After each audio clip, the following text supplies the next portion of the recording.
आजचा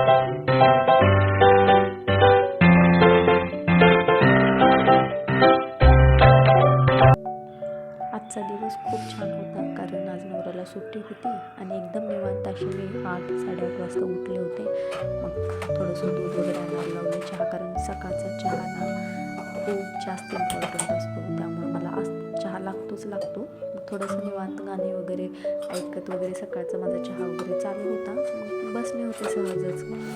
स्वयंपाकाची तयारी वगैरे करावं, काय करावं ह्याच विचारामध्ये होते. म्हटलं सर्वप्रथम चहा पिऊन घ्यावं आणि मग बाकीचे कामं दिवसभराचे ठरवावं काय करायचं ते.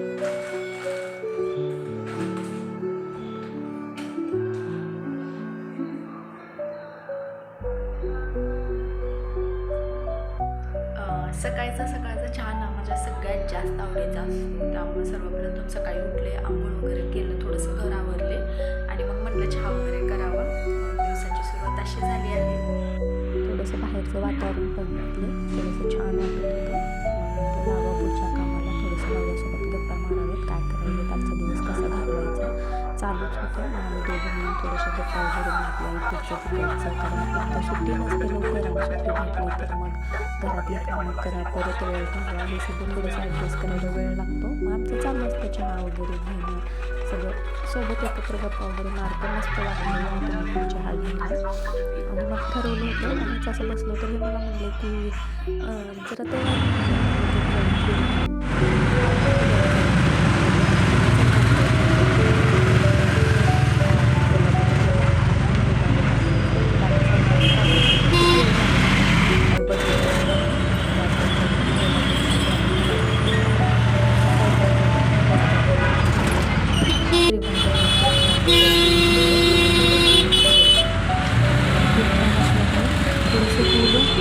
थकवा वाटत होता, कारण नुसतं चालत यायचं, परत सगळं फिरायचं करायचं नको वाटत होतं. आणि छान असं आम्ही फिरलो केलं खूप वगैरे.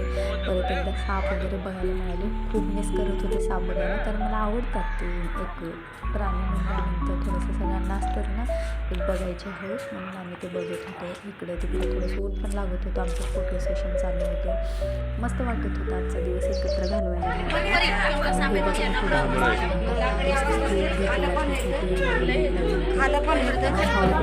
बघावं की नको ठीक आहे ना, सर्प वगैरे म्हणल्यानंतर थोडीशी भीती वाटते, पण काय आपल्याला भीती छान वाटत आहे, कारण ऊन पण तेवढंच आहे ना, ते फिरण्यासाठी इतका त्रास होईल आहे, डिहायड्रेशन वगैरे होतं, करावं पाणी घ्यावं. एकदम ऐकून चालू खूप गर्दी होती आज, लवकरच ब्लॉगमध्ये गर्दी खूप होती. मग थोडंसं पाणी वगैरे पिलं, कारण खूप थकवा जाणवत होता. मग थोडंसं बसले गेले, परत मग लागलो आम्ही बघायला. आणि आजचा दिवस माझ्यासाठी खरंच खूप छान होता. खूप जवळून वाघिणीचे दर्शन झाले, खूप जवळून. मला असं वाटलंच नव्हतं की मी यावं आली तर खूप जवळून मी तिला बघावं. खरंच वाघीण खूप डेंजर वाटत होती, कारण एकदम जवळून आल्यामुळे नाही का थोडंसं शब्दात सांगता येणार नाही, म्हणजे भावना खूप छान होता. असाच गेला दिवस. तुम्ही पण माझ्या ब्लॉगला खूप जास्त प्रेम द्या, लाईक शेअर करा, सबस्क्राईब करायला विसरू नका. सबस्क्राईबची आणि लाईकची मला खूप गरज आहे. आणि थोडंसं तुम्ही पण बघा. मी इथंच थांबते.